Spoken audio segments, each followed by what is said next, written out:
Merasakan pahitnya perlakuan sama yang dia lakukan terhadap orang lain. Sepertinya ini strategi yang dijalankan oleh Pak Hasto terhadap Pak Jokowi.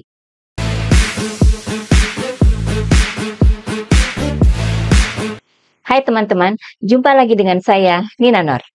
Dengan tidak ditahannya Sekjen PDIP Hasto setelah diperiksa oleh KPK, ini kan malah makin menegaskan dugaan bahwa kasus ini kental dengan kepentingan politis. Karena KPK sendiri kan sudah heboh dalam memeriksa rumah Pak Hasto ya. Sehingga banyak pihak memprediksi ketika Hasto kemarin dipanggil KPK itu ya langsung ditahan alias pakai baju oranye.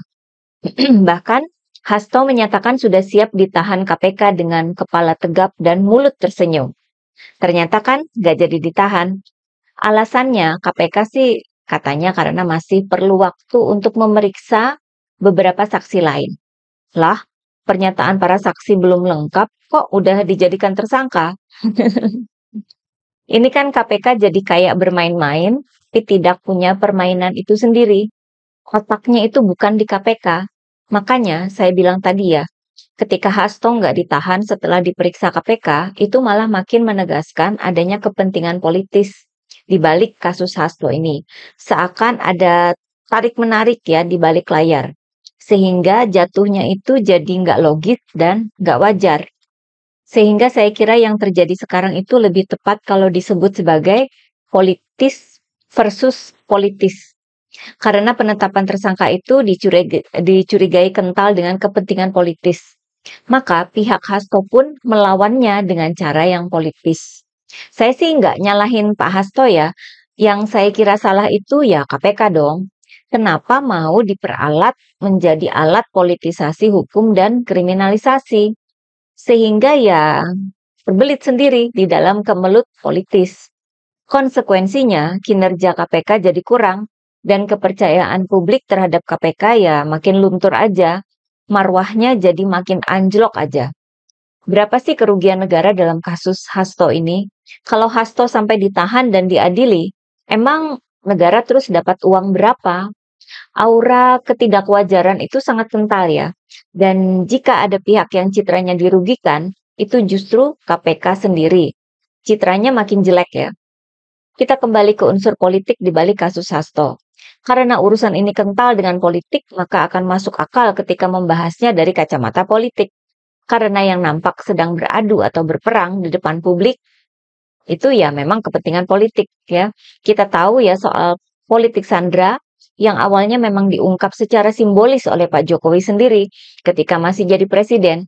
Ketika dia bilang punya data jeroan partai politik yang diperoleh secara komplit ya dari intelijen, baik dari BIN, Polri maupun TNI. Saya kira secara simbolis Pak Jokowi juga bilang bahwa dia punya segala data tentang para petinggi partai itu. Data kasus, data pribadi, dan lain sebagainya. Tanya kan komplit. Masa hanya data soal partainya aja? Kan nggak mungkin dong. Kira-kira sebulan setelah pernyataan simbolis Pak Jokowi itu, Hasto kemudian mengungkap bahwa ada beberapa ketum partai politik yang curhat ke dia. Bahwa para ketum partai ini merasa kartu trufnya dipegang dan merasa terancam oleh tekanan kekuasaan. Contoh paling nyata dari politik sandra ini sangat terasa di pengunduran diri Airlangga Hartarto sebagai ketua umum Partai Golkar waktu itu kan.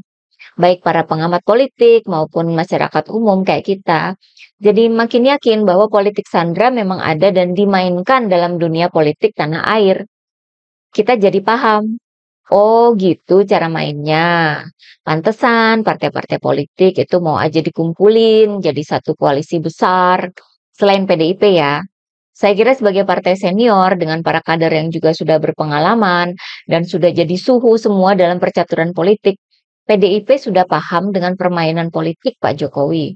Sehingga Hasto sebagai sekjen PDIP, ya kemudian meniru saja cara permainan ini. Kalau dalam bahasa Inggris itu ada kata-kata ini ya, taste of his own medicine. Merasakan pahitnya perlakuan sama yang dia lakukan terhadap orang lain. Sepertinya ini strategi yang dijalankan oleh Pak Hasto terhadap Pak Jokowi.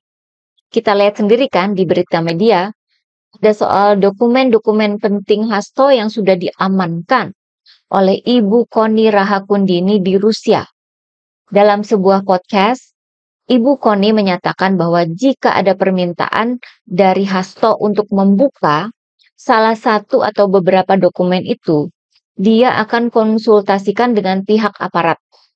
Karena apapun isi dokumen itu, yang akan diukur oleh Ibu Koni adalah kestabilan negara. Ini kan artinya ada kemungkinan isi dokumen itu jika dibuka akan dibicarakan dengan pimpinan tertinggi negara ini. Dengan kata lain, ya pihak Pak Hasto tentunya masih sangat menghormati Pak Prabowo sebagai pimpinan tertinggi negara ini. Ini udah permainan politik tingkat tinggi ya, di antara para elit politik. Kita kan hanya bisa menganalisa dan menonton saja. Dari segi politik ya menarik banget untuk diamati dan dianalisa ya. Kemudian ada pula pernyataan dari juru bicara DPP PDIP, Guntur Romli, yang menyinggung soal adanya lebih dari 5 kasus skandal korupsi yang melibatkan pejabat negara, di mana terdapat keterkaitan dengan Pak Jokowi juga, yang bukti-buktinya telah dipegang oleh Pak Hasto, termasuk bukti video.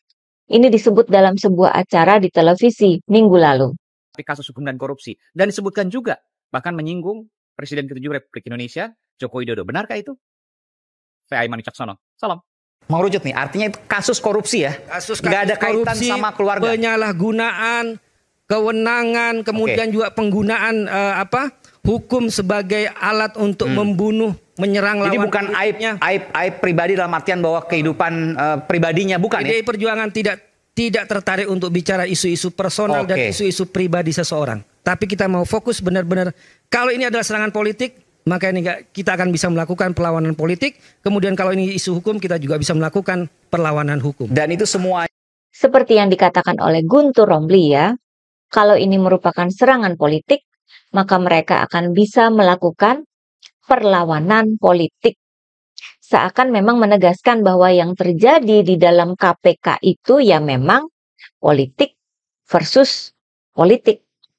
Apalagi minggu lalu kan juga ada blunder besar dari temannya Pak Jokowi, Effendi Simbolon, sesama pecatan dari PDIP ya. Mungkin maksudnya Effendi ini membantah adanya keterlibatan Jokowi dalam soal Hasto dijadikan tersangka oleh KPK. Namun caranya itu nggak pas, sehingga malah blunder. Effendi bilang bahwa selama Pak Jokowi jadi presiden, dia justru membantu atau menjaga Hasto dalam arti selama itu Hasto nggak pernah dikutak-katik oleh KPK. Pernyataan ini bukannya membantu Pak Jokowi, tapi malah bisa menyeret Pak Jokowi ke dalam kasus Harun Masiku. Kan katanya KPK, Hasto bantu Harun Masiku. Sedangkan kata Effendi, Pak Jokowi bantu Hasto. Kait dong ya, iya nggak sih? Sehingga oleh seorang ahli hukum, Pak Jokowi bisa disebut telah melakukan obstruction of justice atau perintangan penyidikan, sama dengan yang dikenakan oleh KPK ke Hasto. Kalau KPK bisa menjerat Hasto dengan tindak pidana itu, harusnya KPK juga bisa dong menjerat Pak Jokowi dengan tindak pidana yang sama. Kan sudah ada pernyataan dari saksi, Effendi Simbolon. Saya yakin soal ini sudah masuk dalam perhatian tim kuasa hukum Pak Hasto. Dan saya yakin blunder ini juga bisa dipolitisasi jika diperlukan. Tentunya Pak Prabowo tidak mau ada keributan yang tidak perlu ya. Menjelang 100 hari sebagai presiden, masih yang ramai di media itu justru soal Hasto, KPK, dan Jokowi. Kita lihat bagaimana perkembangannya ya.